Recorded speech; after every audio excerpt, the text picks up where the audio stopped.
podcast.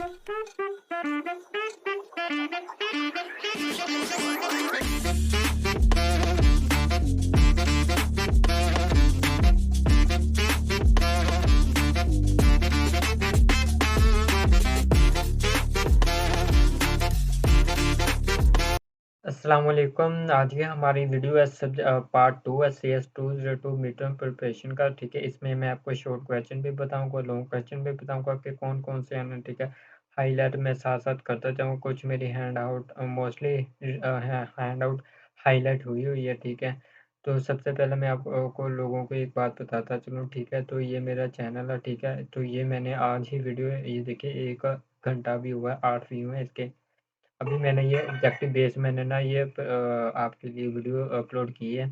ठीक है, जो अब आज वाली वीडियो हमारी वो हमारे सब्जेक्ट पे है, उसमें आपके एमसीक्यूज भी कवर होंगे। ठीक है, ये भी वीडियो आपने कंप्लीट वॉच करनी है। ठीक है, और सब्सक्राइब करना है। ठीक है, और दूसरी वीडियो आज मैं रिकॉर्ड कर रहा हूँ, कल इसको अपलोड कर दूंगा। ठीक है, तो जो आज की वीडियो वो भी हमारे लिए बहुत इंपॉर्टेंट है। ठीक है, तो आप लोगों ने यार प्लीज़ अपना सपोर्ट करना है मुझे। ठीक है, तो आपने ये वीडियो देख लेनी है। ठीक है, उसके बाद ये सब्जेक्टिव पार्ट में अभी आपको आज की वीडियो में करवा दूंगा। ठीक है, तो उसके बाद यार मेरी CS202 की मिड की सीरीज़ मैंने अपलोड की है। ये देखें, आप इधर प्ले लिस्ट में आए तो प्ले लिस्ट में आपको आपको ये CS202 की जो मुकम्मल प्ले लिस्ट है ना, वो आपको मिल जाएगी। ठीक है, तो आप ये देख सकते हैं। ठीक है, तो ये लेक्चर नंबर मैंने 20 तक मैंने अपलोड कर दिए हैं। ठीक है, और ये मिड की मैंने एक वीडियो अपलोड कर दी है। तो ये लेक्चर आपने एक बार, अगर आपके पास टाइम है तो यार, मैंने डीपली मैंने ये पढ़ाया हुआ है। ठीक है, प्रैक्टिकली मैंने आप लोगों को करके दिखाया। अगर आप ये प्रैक्टिकल करके देख लेना तो आप लोगों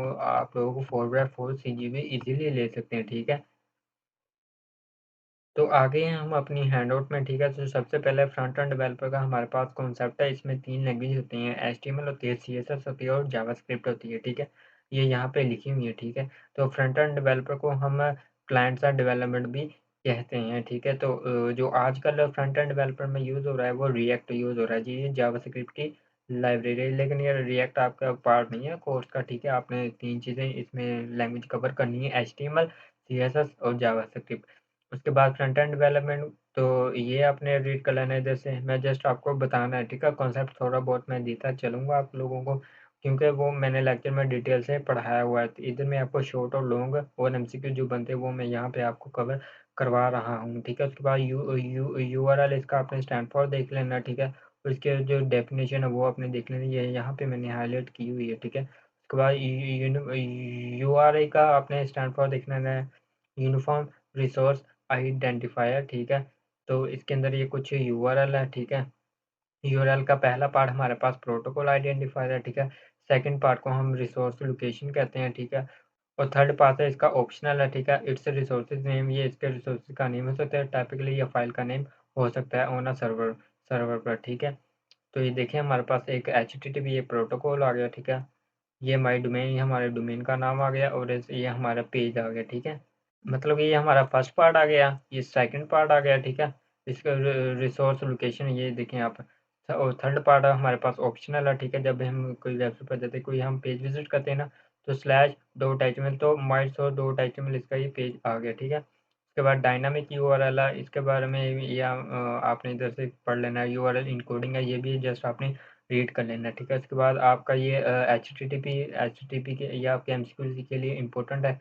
HTTP क्या है? ये प्रोटोकॉल है, इसका स्टैंड फॉर क्या है? Hyper text transfer protocol. ठीक है, उसके बाद HTTP की रिक्वेस्ट होती है, हमारे पास एक गेट होती है, एक पोस्ट होती है। पोस्ट हम उस वक्त करते हैं जब हम कोई फॉर्म सबमिट करते हैं ना, तो वो जो रिक्वेस्ट होती है वो हमारे पास पोस्ट होती है। लेकिन जब हम किसी गूगल पर गए, कोई चीज़ हमने सर्च की और सर्च करके वो हमारे पास रिटर्न आई, तो उसके लिए हम गेट का मेथड यूज़ करते हैं। ठीक है, तो इन दोनों की डेफिनेशन ये शॉर्ट क्वेश्चन में भी आ सकते हैं, ये आप याद कर लेना है। ठीक है, उसके बाद HTTPS क्या है? HTTPS ये एक सिक्योर वर्जन है HTTP का। ठीक है, उसके बाद हमारे पास वेब सर्वर है, वेब सर्वर और एप्लीकेशन सर्वर और वेब सर्विसेज, ये जस्ट आपने रीड कर लेना है एज इट इज़, ये इतना इंपॉर्टेंट नहीं है, बस आपने रीड कर लेना है। उसके बाद डोमेन होस्टिंग है। ठीक है, डोमेन होस्टिंग आपके पास, आपके आपने जब भी कोई वेबसाइट बनानी तो आप ज़ाहिर बात है उसके लिए डोमेन चाहिए, और हमारे पास जो डोमेन होती है वो हमारे पास यूनिक होती है। ठीक है, तो डोमेन नेम यूनिक तो मैंने आपको बता दिया, तो डोमेन जैसे कि google.com, microsoft.com,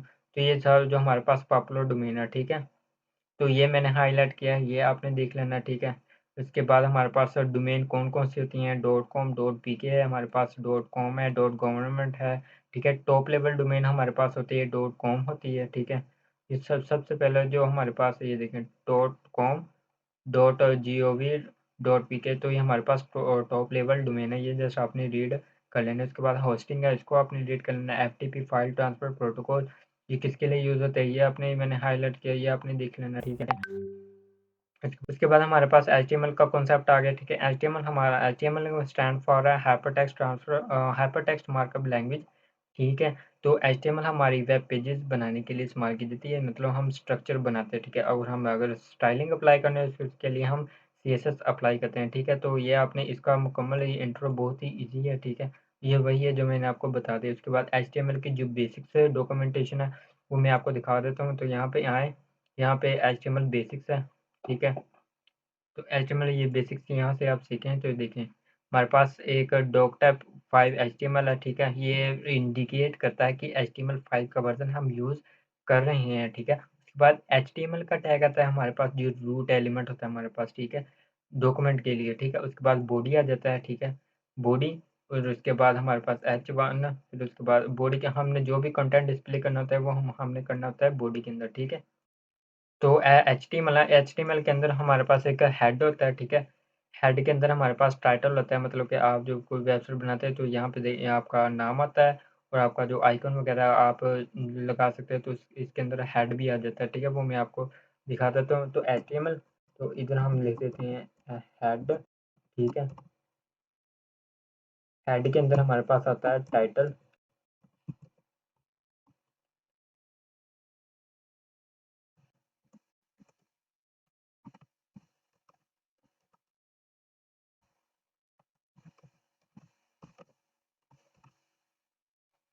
ठीक है? और उसके बाद हमने इसको क्लोज भी करना है, ठीक है?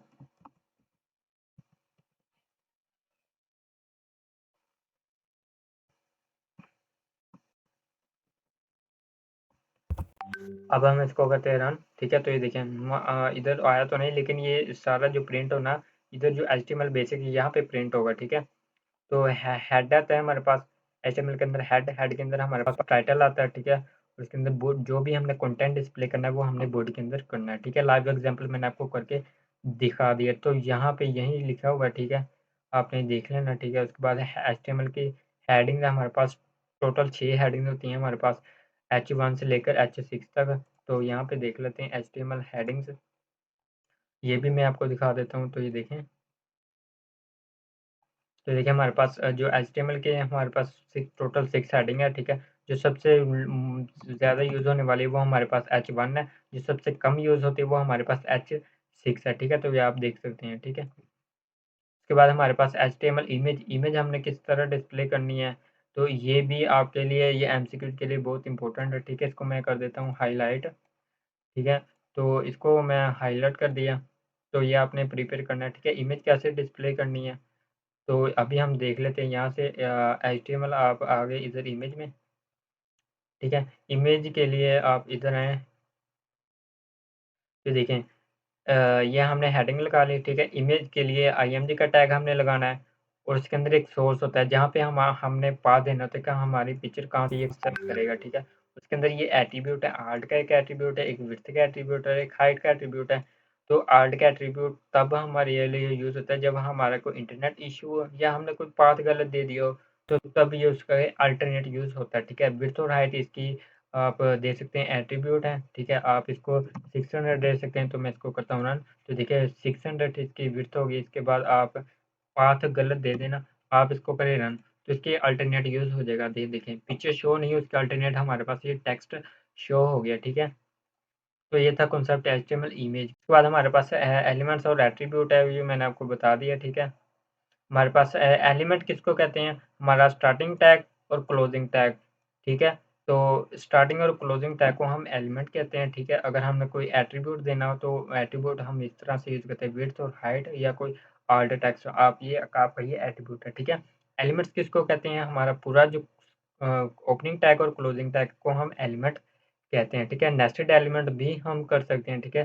मतलब कि एलिमेंट के अंदर एलिमेंट, मतलब कि आपके पास ये एक बॉडी है ना, हमारे पास ये एचटीएमएल का एक एलिमेंट है, ये तो रूट एलिमेंट हो गया। हमारे पास एक बॉडी है, ये ओपनिंग क्लोजिंग, ये क्लोजिंग टैग, ठीक है? उसके अंदर एक ये एलिमेंट है, एक ये एलिमेंट है, ये हमारे पास हो गए नेस्टेड एलिमेंट, ठीक है? उसके बाद हमारे पास ये आपने जस्ट रीड आउट कर लेना है। उसके बाद empty element, HTML element empty, हमारे पास एक बीआर का टैग है, ये लाइन को ब्रेक कर देता है, ठीक है? और ये हमारे पास इसका ये सेल्फ क्लोजिंग है, ठीक है? इसका जो ओपनिंग टैग है वो नहीं है, तो ये सेल्फ क्लोजिंग टैग है, ठीक है?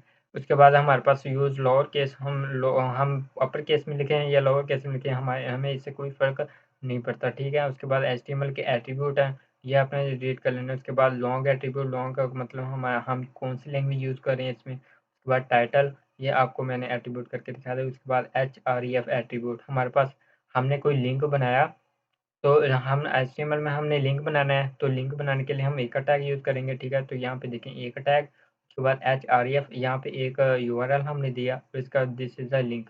तो ये इसकी मैं आपको एग्जांपल दिखा देता हूँ। एचटीएमएल लिंक मैंने ओपन किया, ठीक है? इसको मैं करता हूँ ट्राई, ठीक है? तो हमारे पास जैसे कि मैंने आपको बताया, लिंक के लिए आप एक टैग यूज़ करते हैं। पैराग्राफ है, उन्होंने शो किया, हम पैराग्राफ इसको ना रिमूव कर देते हैं, ठीक है? तो रिमूव कर दिया मैंने, इसको किया रन, ठीक है? तो अभी कोई फ़र्क नहीं पड़ा कि ए के अंदर हमने पाथ दिया, ठीक है? उसके बाद हमने यहाँ पे लिंक जो टेक्स्ट जो इसका लिंक होता है, ठीक है? हमने इसको किया क्लिक, तो हम इसकी वेबसाइट पर चले जाएँगे, ठीक है? तो ये इसकी वेबसाइट ओपन होगी। अगर हम देते हैं https, हम इधर दें अब आप google.com, ठीक है? तो हम इसको करें रन, तो रन करके आप यहाँ पे लिखें जी, आप यहाँ पे लिखें विज़िट, आप लिखें गूगल, ठीक है? तो ये मैंने इसको गूगल लिखा, ठीक है? तो अब मैं इस पर जब क्लिक करूँगा तो ये मुझे गूगल पर ले जाएगा, ठीक है? उसके बाद हमारे पास साइज़ और एट्रीब्यूट है इमेज के। इमेज में हम साइज़ एट्रीब्यूट भी दे सकते हैं, ठीक है? अब source, the file name of the source and the size of image, width and height, हम इसको विड्थ एंड हाइट भी दे सकते हैं, जो कि मैंने आपको ऑलरेडी करके दिखा दिया। आर्ट का भी मैंने आपको बता दिया, ठीक है? ये आपने सिंगल कोट और डबल कोट ये भी आपने रीड कर लेना। उसके बाद हेडिंग एंड पैराग्राफ है, हमारे पास टोटल 6 हेडिंग्स है, ठीक है? उसके बाद पैराग्राफ है, उसके बाद एचटीएमएल एचआर का टैग है, हॉरिज़ॉन्टल रूलर, ठीक है? ये लाइन को हॉरिज़ॉन्टल रूलर मतलब आपके लाइन के लिए इस्तेमाल किया जाता है। उसके बाद एचटीएमएल टाइटल एट्रीब्यूट है, हमारे पास एचटीएमएल है। उसके बाद हमारे पास हेड, हेड के अंदर हमारे पास टाइटल आता है, जो हमारे पास यहाँ पे डिस्प्ले हुआ होता है, ठीक है? उसके बाद आप इधर आ जाएँ, एचटीएमएल डिस्प्ले, ये मैंने हाइलाइट की है, ठीक है?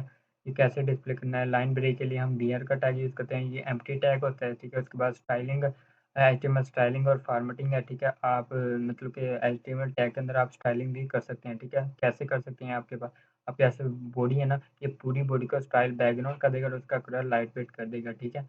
तो अब हम इधर चलते हैं, तो एचटीएमएल स्टाइल हम देखते ले लेते हैं, आप लोगों को मैं इधर करके दिखा देता हूँ।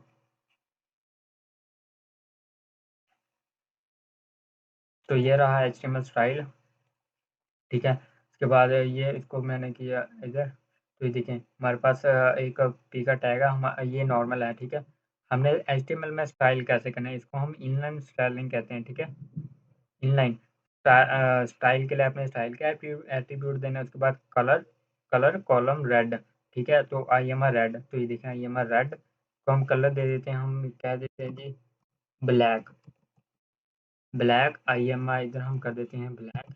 मैं जैसे आपको एक ही एग्जांपल करके दिखाऊँगा, ठीक है? अब इसका कलर आई एम रेड की जगह ब्लैक हो जाएगा, ठीक है?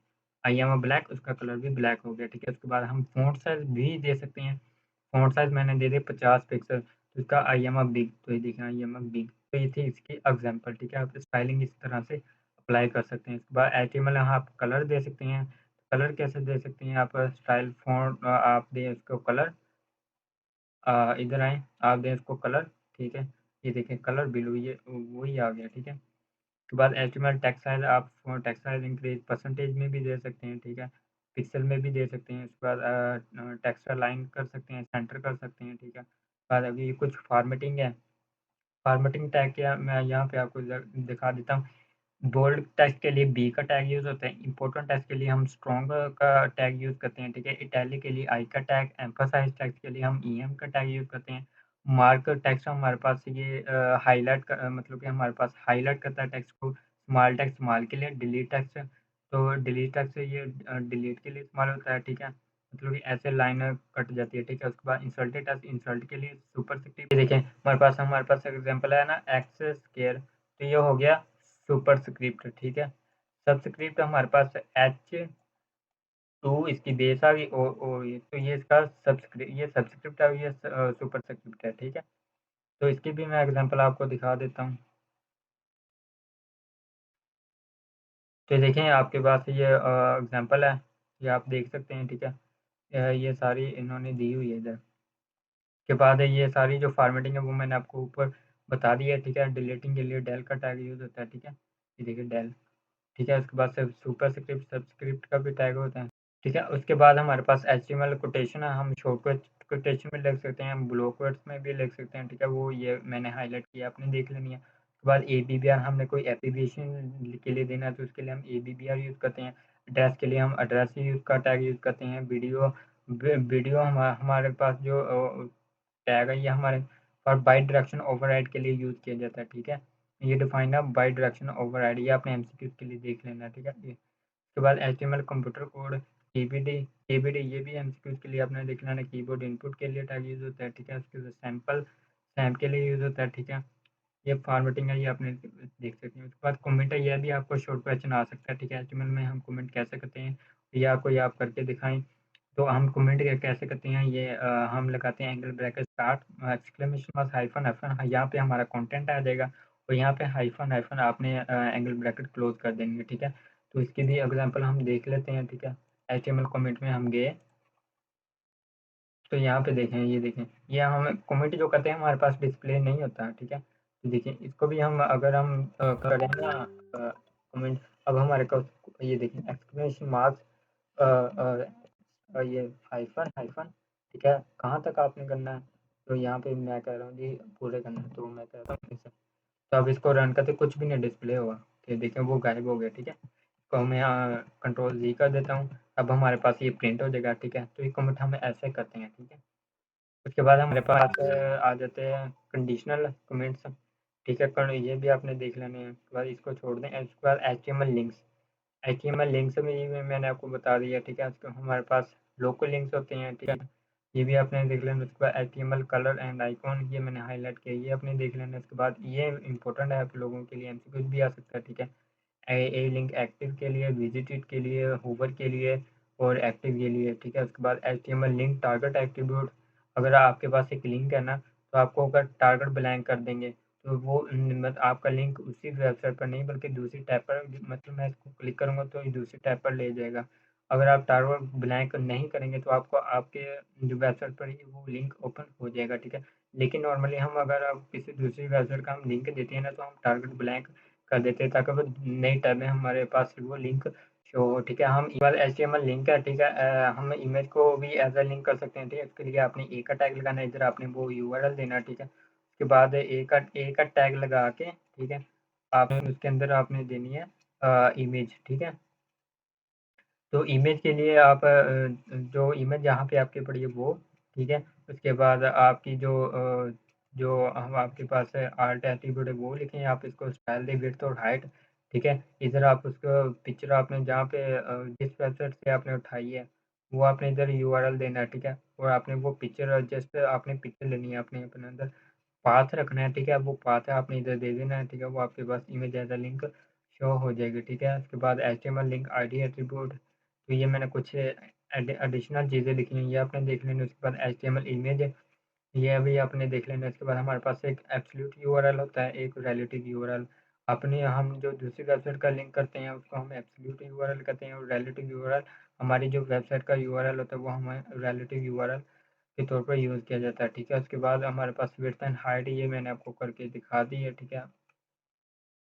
उसके बाद इमेज एज़ अ लिंक ये भी एग्ज़ाम्पल मैंने आपको ऊपर बता दी है, ठीक है? उसके बाद एचटीएमएल टेबल मोस्ट इम्पोर्टेंट है हमारे पास। आपके पास लॉन्ग भी आ सकता है, उसके आपके पास शॉर्ट भी आ सकता है, ठीक है? तो एचटीएमएल टेबल हम किस तरह बनाते हैं? तो टेबल बनाने के लिए हम टेबल का टैग यूज़ करते हैं। अगर हमने इसको रो बनानी है तो टी रो, अगर उसके अंदर हमने ये डाटा ऐड करना है तो टीडी हम यूज़ करते हैं, ठीक है। उसके बाद हम रो को डिवाइडेड करना तो हम मतलब कि टेबल के अंदर हमने कोई हेडिंग देनी हो तो उसके लिए हम टीएस का टैग यूज़ करते हैं, ठीक है। तो ये आप देख सकते हैं टेबल के लिए टेबल का टैग, उसको स्टाइल दे दी विड्थ 100%। और उसके बाद हमने एक रो बनाई, ठीक है। ये मैं आपको इधर लाइव एग्जांपल करके दिखा देता हूँ। एचटीएमएल टेबल, ठीक है। तो ये देखें एचटीएमएल टेबल हमारे पास आ गए। ये देखिए हमारे पास टेबल के लिए टेबल का टैग लगा, ठीक है। तो टी या रो, ये हमारे पास एक रो बन गई, ठीक है। उसके बाद टी एच, ये रो बन गई। उसके बाद टी एच दी हमने टेबल हेडिंग 1 2 3, ये तो ये जो एक रो बन के इसके अंदर ये एक हेडिंग, 2 हेडिंग, 3 हेडिंग, ये हेडिंग आ गई। ये यहाँ से यहाँ तक हमारी एक रो होगी कंप्लीट। फिर हमने एक रो लगाई, एक रो लगा के फिर हमने ऐसे रो लगाई, उसके अंदर हमने डाटा ऐड करना है ना, तो उसके लिए टीडी हम यूज़ करते हैं। तो ये देखिए टीडी हमने इधर यूज़ किया, तो ये सारे एग्जांपल ऐसे है। उसके बाद इसको स्टाइलिंग किया, ये इंटरनल स्टाइलिंग है, ठीक है। इंटरनल सीएसएस है, ठीक है। तो आप देख सकते हैं तो टेबल है जो उसका टैग, ये टैग सिलेक्टर है हमारा। उसको फ़ॉन्ट साइज़ ये दे दिया बॉर्डर कोलैप्स। अगर हम कोलैप्स नहीं करेंगे तो इसको हम कर देते हैं रिमूव, इसको करते हैं रन। तो देखिए हमारे पास ये डबल बॉर्डर है, कोलैप्स के हम दे देंगे ना प्रॉपर्टी, तो ये सिंगल बॉर्डर में कन्वर्ट हो जाएगी। विड्थ इसकी 100% है। उसके बाद टेबल के अंदर टीडी टेबल डाटा, और इसके अंदर टेबल डाटा ये ग्रुप सिलेक्टर है, ठीक है। टेबल डाटा और टेबल हेडिंग में तो आपके पास ये कंटेंट और इसकी जो हेडिंग्स हैं, ठीक है, हेडिंग्स। तो इसकी जो बॉर्डर है, ठीक है, 1 पिक्सल सॉलिड आपने इसको कलर दे दिया। उसके बाद टेक्सचर लाइन लेफ्ट कर दिया आपने इसको, ठीक है। उसके बाद पैडिंग 8 पिक्सल, मतलब आपने इस सेल के अंदर कोई स्पेसिंग देनी है तो उसके लिए हम पैडिंग का यूज़ करते हैं, ठीक है। उसके अंदर एचटीएमएल हम बॉर्डर भी दे सकते हैं, वो भी मैंने आपको बता दिया, ठीक है। उसके बाद एचटीएमएल टेबल हेडिंग है, ये भी मैंने आपको बता दिया। उसके बाद हैंडलिंग, ये सारा आपने ना जस्ट रीड कर लेना, ठीक है। उसके बाद सेल स्पेसिंग, सेल पैडिंग भी हम यूज़ कर सकते हैं इसमें। वो कैसे कर सकते हैं ये देखें, सेल स्पेसिंग, सेल पैडिंग। तो यहाँ पे आएँ, तो यहाँ पे देखें,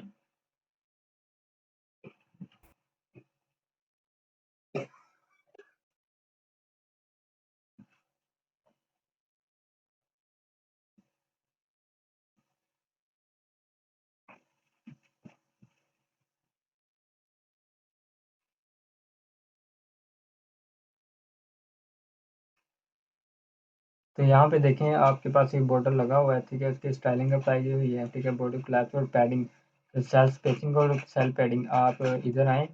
आपको ये इधर दिखें, आपने अगर रो स्पैन या कॉलम स्पैन करनी है तो वो आप किस तरीके से कर सकते हैं, ठीक है। तो ये देख सकते हैं आप, तो ये देखें हमारे पास एक टेबल हेडिंग है ना, पहला ये देखें टेबल हेडिंग को कॉलम से मैंने, आपने कॉलम कॉलम को स्पैन करना है। टू टू वैल्यू दे दी उसने, एक कॉलम, दो कॉलम, तो इसने दो कॉलम की जगह ले लेनी है। अगर हमने रो स्पैन करनी है तो रो स्पैन के लिए हम यूज़ करते हैं रो स्पैन, ठीक है। तो वो तो कॉलम कॉलम का, तो अब ये देखें रो, तो इसने रो तो दो रो की इसने जगह ले लेनी है, ठीक है। रो स्पैन रो, ये इसने एक दो रो की इसने जगह ले ली, ठीक है। उसके बाद एचटीएमएल लिस्ट है, तो ये लिस्ट मोस्ट इंपॉर्टेंट है। हमारे पास 3 किस्म की लिस्ट है, unordered list, order list, description list, ठीक है। तो इसका जो आपको लाइव एग्जांपल मैं आपको करके दिखा देता हूँ। तो ये हम देखते हैं एचटीएमएल लिस्ट में हम गए, एचटीएमएल लिस्ट में हम गए, ठीक है। ये हमारे पास एक अनऑर्डर लिस्ट आ गई। उसके बाद हमारे पास ये एक ऑर्डर लिस्ट आ गई। उसके बाद हमारे पास ये एक आ गई डेफिनेशन लिस्ट, ठीक है। सबसे पहले हमारे पास जो अनऑर्डर लिस्ट है, अनऑर्डर लिस्ट इस फॉर्म से आ जाती है, ठीक है। तो अनऑर्डर लिस्ट इस तरह से डिस्प्ले होती है, ठीक है। उसके लिए यूएल एल लाइट का टैग यूज़ होता है, ठीक है। उसके बाद हमारे पास अनऑर्डर लिस्ट हमारे पास सॉर्टिंग की बात में यूज़ होती है, ठीक है। उसके बाद हमारे पास डेफिनेशन लिस्ट हमारे पास एक आती है, डेफिनेशन के लिए डीएल का टैग यूज़ करते हैं। उसके बाद डी टी डेफिनेशन टर्म, ठीक है। तो ये देखें ये टर्म आ गई, उसकी डी डी हमने का टैग लगा दिया, डाटा डिस्क्रिप्शन, ठीक है। तो ये इसे के लिए यूज़ होती है, ये आपने देख लेनी है। ये बहुत इंपॉर्टेंट है, शॉर्ट और लॉन्ग के लिए भी आपके पास आ सकती है, ठीक है। उसके बाद लिस्ट टाइप, आप इसको भी लिस्ट टाइप स्क्वायर कर सकते हैं, नन कर सकते हैं, आप डिस्क कर सकते हैं, आप चाहे आप जो मर्जी स्टाइलिंग अप्लाई कर सकते हैं। ये हैंड वर्क पर आपने इसे ये सारा ना रीड कर लेना, ठीक है।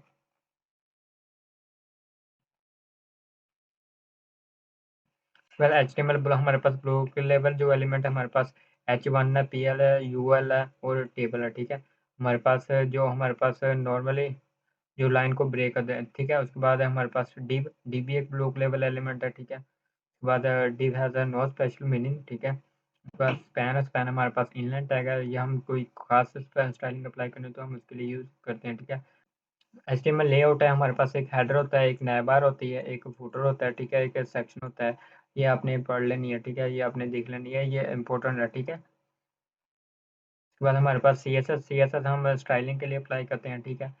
CSS इनलाइन CSS भी मैंने आपको बता दी कैसे होती है, इंटरनल भी बता दी है हम, एक्सटर्नल मैंने आपको वहाँ से बताई हुई है। इसको HTML आई फ्रेम, इसको जस्ट आपने रीड कर लेना है, ये इनलाइन है, ठीक है।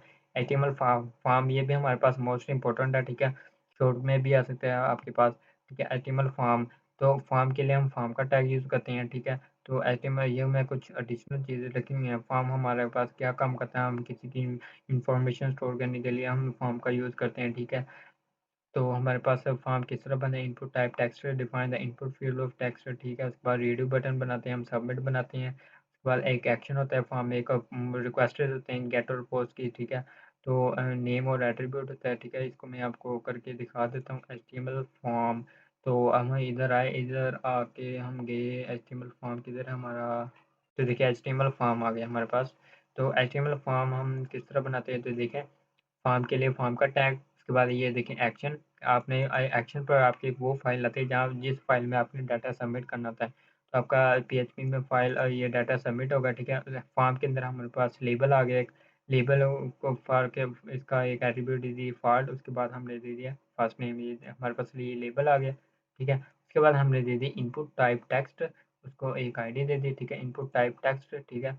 उसको नेम दे दिया, के बाद फिर लेबल हमने बनाया, फिर हमने इनपुट टाइप टेक्स्ट, फिर हमने कोई बटन सबमिट करना है तो इनपुट टाइप सबमिट, ठीक है। उसके बाद हमारे पास HTML के एट्रीब्यूट आ जाते हैं, ठीक है। HTML के एट्रीब्यूट कौन से हैं फॉर्म के, तो इसके जो एट्रीब्यूट है हमारे पास input type text, input type field, input type radio, input type reset, तो ये आप देख सकते हैं, ठीक है। उसके बाद इनपुट की जो हमारे पास हाँ देखिए देखें input type button checkbox colour, ठीक है, तो ये आप देख सकते हैं। उसके बाद इनपुट के एट्रीब्यूट हैं, इनको आप छोड़ दें।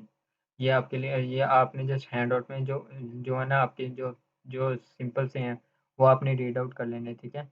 वो इधर ज़्यादा लिखे हुए हैं तो आप हमने अपनी हैंड आउट के अकॉर्डिंग चलना है, ठीक है। उसके बाद HTML कलर है, HTML कलर हमारे पास 3 किस्म के कलर आते हैं। हेक्साडेसिमल कलर हम RGB में भी दे सकते हैं और कलर का नेम लिखकर भी दे सकते हैं, ठीक है। हेक्साडेसिमल की हमारे पास जो सारे ब्राउज़र को सपोर्ट करता है, ठीक है, इसकी वैल्यू हमारे पास 0 होती है या FF में होती है, ठीक है। तो RGB की वैल्यू 0 से 250 तक होती है और हेक्साडेसिमल हैश से रिप्रेजेंट करते हैं, ठीक है। उसके बाद हम कलर नेम भी दे सकते हैं। टोटल हमारे पास टोटल 140 स्टैंडर्ड कलर नेम है, ठीक है। उसके बाद आप ये देख सकते हैं 256 है। उसके बाद HTML हेड है, ये आपने देख लेना है। उसके बाद ये हाईलाइट की हुई है। उसका स्क्रिप्ट टैग हमने कोई जावास्क्रिप्ट इम्बेड करने स्क्रिप्ट का टैग उसके लिए यूज़ करते हैं, ठीक है। उसके बाद इसको आप छोड़ दें या जस्ट आपने एज इट इज़ बस रीड आउट कर लेना, ऐसे कुछ कुछ भी नहीं आता। उसके बाद XHTML ये आपने थोड़ा सा रीड आउट कर लेना है कि XHTML क्या है, HTML क्या है। उसके बाद इसको आप छोड़ दें। इसके बाद CSS है, CSS हमारी डिज़ाइनिंग के लिए इस्तेमाल होती है, ठीक है। तो ये कुछ मैंने सारे हाईलाइट किए हैं, ये आपने रीड आउट कर लेंगे, ठीक है। उसके बाद CSS सिलेक्टर हमारे पास 3 किस्म के सिलेक्टर हैं, एक ID सिलेक्टर, एक क्लास सिलेक्टर और एक मैम हमारे पास जो हमारे पास आता है एलिमेंट सिलेक्टर, ठीक है। तो हम CSS के अंदर कमेंट कह सकते हैं फॉरवर्ड स्लैश और स्टैटिक, और जहाँ तक हमने कमेंट करना है स्टैटिक और फॉरवर्ड स्लैश, ठीक है। तो ये मैंने कुछ एडिशनल चीज़ें रखी हुई हैं, ठीक है। आईडी को हम क्लास से रिप्रेजेंट करते हैं, ओ सॉरी क्लास को हम डॉट से रिप्रेजेंट करते हैं, आईडी को हम हैश से रिप्रेजेंट करते हैं, और एलिमेंट सेलेक्टर हम फॉर एग्जांपल हमारे पास एक H1 का टैग है, उसको हमने एक सिलेक्टर बना लिया, फिर उसके अंदर हमने उसको प्रॉपर्टी दे दी तो वो एलिमेंट सेलेक्टर हो गया। उसके बाद ये आपने के लिए ये रीड आउट कर लेना है। उसके बाद हमने CSS लिंक करनी है, ठीक है। इंटरनल CSS, एक्सटर्नल, ये सारी आप रीड आउट कर ली। मैंने सारी ना आपके एडिशनल चीज़ें लिखी हुई है, ठीक है। इंटरनल रीड कैसे अप्लाई करनी है, इनलाइन कैसे अप्लाई करनी है, ठीक है।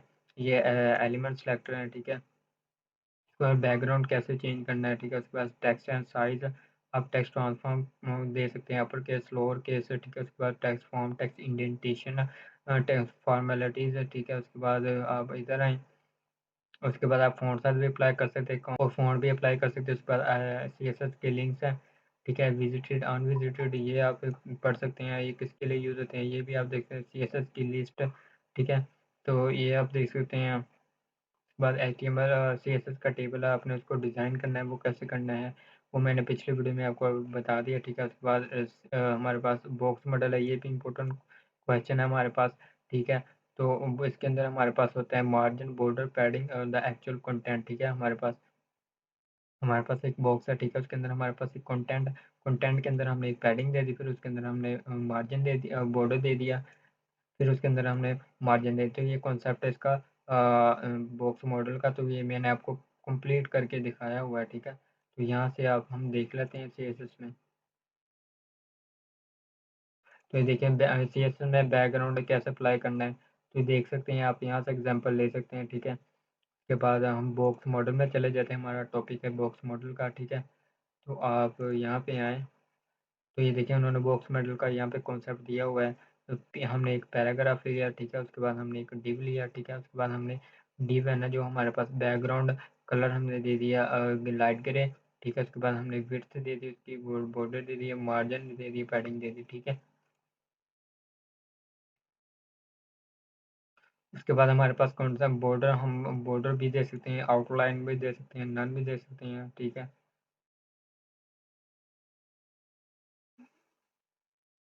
ये देखें CSS आउटलाइन है, आपको बॉर्डर भी, बॉर्डर की प्रॉपर्टी दे सकते हैं, ठीक है। आउटलाइन विड्थ नन, आप उसको कलर भी दे सकते हैं, ठीक है।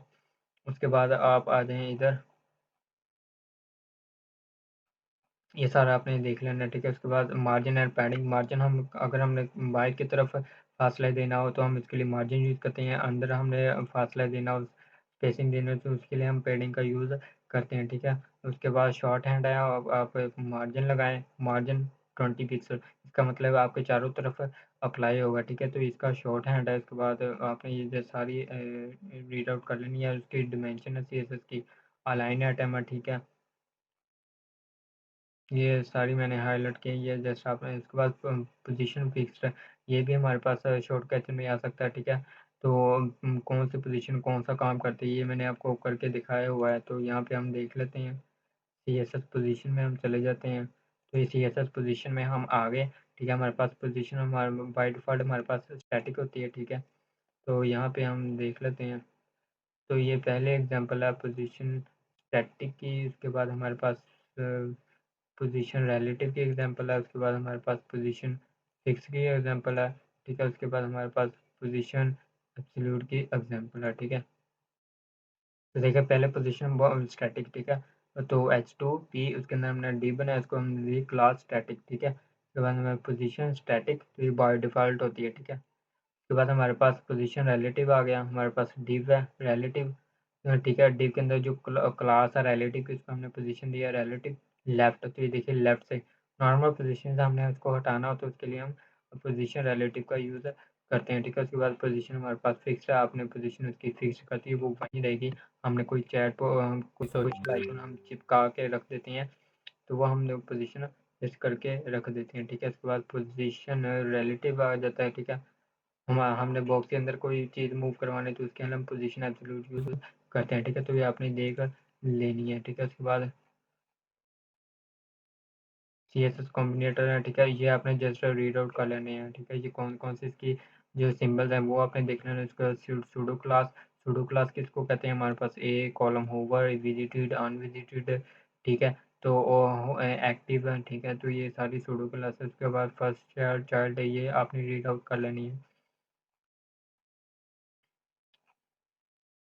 बस CSS की क्लास है, ये मैंने आपको बता दिया, ठीक है। CSS इमेज है, ठीक है, ये आपने देख लेनी है।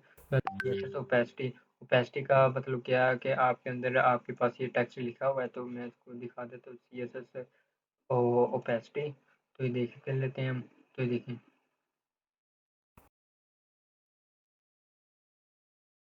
ये देखिए हमारे पास ओपेसिटी, हमने जो सामने वाली चीज़ है उसका हमने कलर फीका करना है, तो उसके लिए हम ओपेसिटी का यूज़ करते हैं, ठीक है। अगर हमने मतलब कि इसका बैकग्राउंड का कलर हमने कोई तेज़ करना हो या फीका करना हो, तो उसके लिए हम ट्रांसपेरेंसी का यूज़ करते हैं, ठीक है।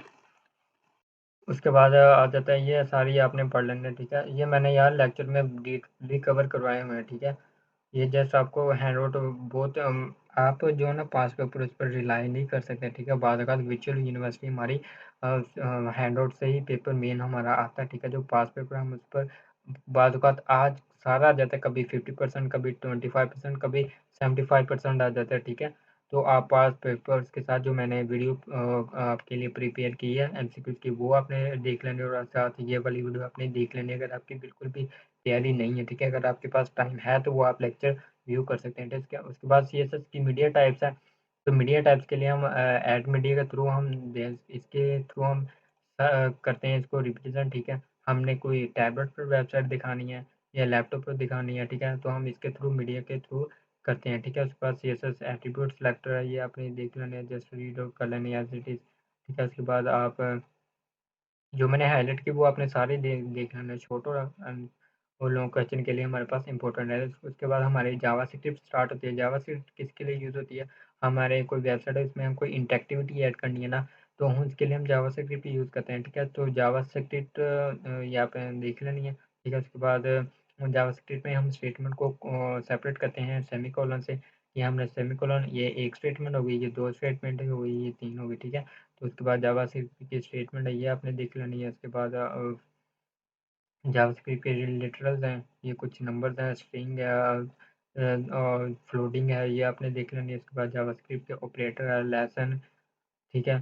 तो जावास्क्रिप्ट के ऑपरेटर है, साइन, प्लस माइनस, ये सारे ऑपरेटर हैं, ये आपने देख लें, इंपॉर्टेंट है आपके पास जावास्क्रिप्ट के जो ऑपरेटर हैं, ठीक है। ये इंपॉर्टेंट है, ये सारे आपने देख लेने। तो मैं इधर आपको दिखा देता हूँ जावास्क्रिप्ट। तो जावा स्क्रिप्ट के आप ये स्टेटमेंट है, ये आप इधर से देख सकते हैं, ठीक है। उसके बाद आप ये देखें जावा स्क्रिप्ट के ऑपरेटर, आप यहाँ से इसको ट्राई आउट कर सकते हैं, ठीक है। तो देखें ये सारे ना जो इसके जो ऑपरेटर हैं वो आपने देख लें, ठीक है। उसके बाद हमारे जावास्क्रिप्ट केमल केस है, ठीक है। हम उसके अंदर थ्री वेज और ज्वाइनिंग वर्ड इनटू वेरिएबल, हम वेरिएबल का नाम रख सकते हैं, हाइफन के साथ रख सकते हैं, अंडरस्कोर के साथ नेम रख सकते हैं, या उसका पहला वर्ड जो है ना वो कैपिटल रख सकते हैं, ठीक है। उसके बाद जावास्क्रिप्ट करैक्टर सेट है, उसके बाद जावास्क्रिप्ट की स्टेटमेंट है, वो आप यहाँ से एक्सप्लोर कर सकते हैं, ठीक है। जावास्क्रिप्ट में हम सिंगल लाइन कमेंट कर सकते हैं, हम डबल फॉरवर्ड स्लैश से, ठीक है, ये भी आपका इंपॉर्टेंट है, ठीक है। उसके बाद मल्टी लाइन को हम कैसे कर सकते हैं, जैसे हम सीएसएस में कमेंट करते हैं वैसे ही हम जावास्क्रिप्ट में हम करते हैं कमेंट, ठीक है। उसके बाद जावास्क्रिप्ट वेरिएबल एंड ऑपरेटर, तो आप यहाँ से देख सकते हैं ऑपरेटर, ये आपको मेथड आती है। जावास्क्रिप्ट के वेरिएबल को हम डिक्लेयर करते हैं वार या आप ले ले लेट, ठीक है। बाद जावास्क्रिप्ट के आइडेंटिफायर हैं, ये मैंने हाईलाइट किए हैं, ये आपने लिख लेने। उसके बाद असाइनमेंट ऑपरेटर को हम इक्वल साइन से यूज़ करते हैं। इसकी जावास्क्रिप्ट की डाटा टाइप्स हैं, ठीक है। स्ट्रिंग है, फ्लोटिंग है, ठीक है। तो वो है, ठीक है। उसके बाद आपके पास वैल्यू डिफाइंड, उसके बाद जावास्क्रिप्ट वेरिएबल एंड ऑपरेटर, ये मोस्ट इंपॉर्टेंट टॉपिक है, ठीक है। ये मैंने आपको डीपली करके अपनी वीडियो में दिखाया हुआ है, अगर आप लोग ये करना चाहते हैं तो आप मेरे वो लेक्चर आप व्यू करें, ठीक है। तो ये मैंने डीपली ये सारे ना कंपैरिजन ऑपरेटर मैंने करके दिखाए हुए विद प्रैक्टिकली, ठीक है। उसके बाद जावास्क्रिप्ट के तो फंक्शन के लिए हम फंक्शन का नाम, फंक्शन का कीवर्ड, फंक्शन का नेम, ये आगे पैरेंथेसिस, ठीक है। उसके बाद हमने कर्ली ब्रेसेस और यहाँ पे कर्ली ब्रेसेस क्लोज दिया, आपका फंक्शन की जो सिंटैक्स है वो है, फंक्शन की इनोवेशन है, ठीक है। उसके बाद हमने वाई फंक्शन, फंक्शन के बारे में ये सारा इंपॉर्टेंट है, ये आपने read out as it is ही करना है, ठीक है। उसके बाद जावास्क्रिप्ट के ऑब्जेक्ट है, ठीक है। अगर हमने कोई ज़्यादा मिकदार में डाटा ख़ास मिकदार में ये स्टोर करना है तो हम इसके लिए ऑब्जेक्ट का यूज़ करते हैं, ठीक है। और जावास्क्रिप्ट के स्कोप है, लोकल स्कोप, वेरिएबल स्कोप, ठीक है। तो आप उसके बाद जावास्क्रिप्ट के इवेंट है, मतलब हम किसी बटन पर क्लिक करते हैं तो उसके अल्टरनेट हमारा जो रिएक्शन होता है उसको हम इवेंट कहते हैं, ठीक है। जब हम किसी बटन पर क्लिक करते हैं तो उसको हम इवेंट कहते हैं, ठीक है। तो जावास्क्रिप्ट इवेंट मैं आपको इधर दिखा देता हूँ। ये जावास्क्रिप्ट का जो फंक्शन है पहले आप ये देख लें, ठीक है, फंक्शन कैसे बनाते हैं, ठीक है।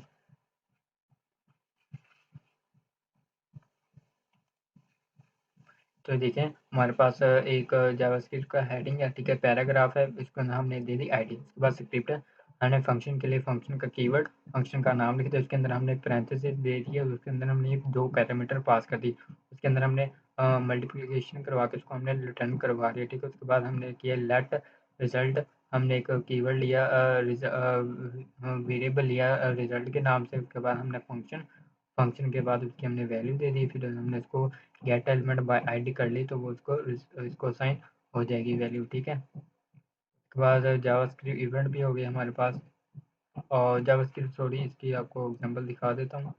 जावास्क्रिप्ट जेएस इवेंट्स, ये देखें जेएस इवेंट्स, ये देखें, हम जब भी कोई किसी बटन पर क्लिक करते हैं तो आप देखें द टाइम इज, ये देखें हमने किसी बटन पर क्लिक किया तो हमें ये शो हो गया, तो इसको कहते हैं इवेंट।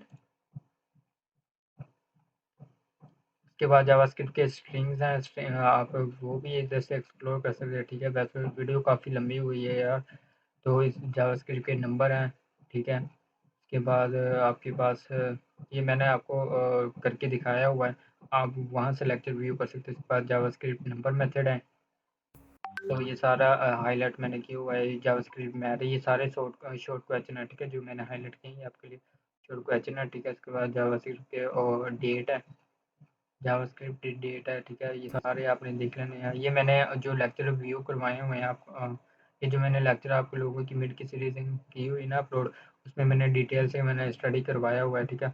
जावास्क्रिप्ट एरे है, ठीक है। एरे हमारे पास एक स्पेशल वेरिएबल है जिसके अंदर हम एक से ज़्यादा एक ही वक्त में हम वैल्यू ले सकते हैं, ठीक है। तो उसको वो हम एरे में स्टोर करते हैं, ठीक है। ये आप देख सकते हैं जावास्क्रिप्ट एरे।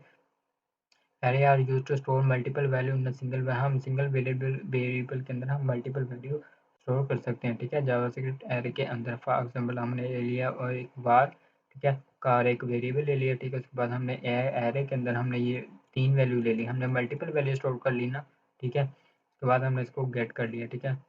ये मैंने एरे का मैंने आपको प्रैक्टिकल करके दिखाया हुआ है, ठीक है। उसकी लेंथ प्रॉपर्टी के लिए हम लेंथ प्रॉपर्टी यूज करते हैं, ठीक है। उसके बाद जावास्क्रिप्ट एरे एसोसिएट एरे है, ये आपने रीड आउट कर लेना है, ठीक है। तो यहाँ तक आप थी मिड की सीरीज, तो ये जिसको हैंड आउट चाहिए ये मैं हैंड आउट आप लोगों को दे दूंगा, ठीक है। तो नीचे मैं ना ग्रुप मेंशन कर दूंगा, ठीक है, वहाँ पे आप ग्रुप ज्वाइन कर लें, और वहाँ पे आप अगर आप लोगों को हैंड आउट चाहिए, ठीक है, तो यार आप लोगों ने ये वीडियो कंप्लीट देखनी और लाइक और सब्सक्राइब यार लाजमी करना है, ठीक है। वो कंप्लीट वीडियो बाद करनी है, ठीक है। उसके बाद रही इसके पेपर पैटर्न की बात, तो आप लोगों को ना पेपर जैसे ये फॉर एग्जांपल हमारे पास कोड लिखा है ना, आप लोगों के पास ऐसे कोड भी लिखा भी आ सकता है, या इनकी डेफिनेशन आ सकती हैं कि जी डेफ़िनेशन बताएँ, या टेबल है, टेबल के टैग हमें प्रिंट करके दें या उसका कोड लिख के दें। आपको छोटे-छोटे मतलब कि बनाने होंगे आपको, या कुछ डेफ़िनेशन या कुछ इस टाइप के आपके पास प्रोग्रामिंग कोड लिखे होंगे। आपने उनमें से या एरर फाइंड करने होंगे या आपने उसके आउटपुट देने होंगे। बस इस टाइप का आपका पेपर आएगा, ठीक है। तो उम्मीद है आप लोगों को यार ये वीडियो अच्छी लगी हो तो सब्सक्राइब करें काइंडली, और लाइक भी करें, अपने दोस्तों के साथ शेयर भी करें।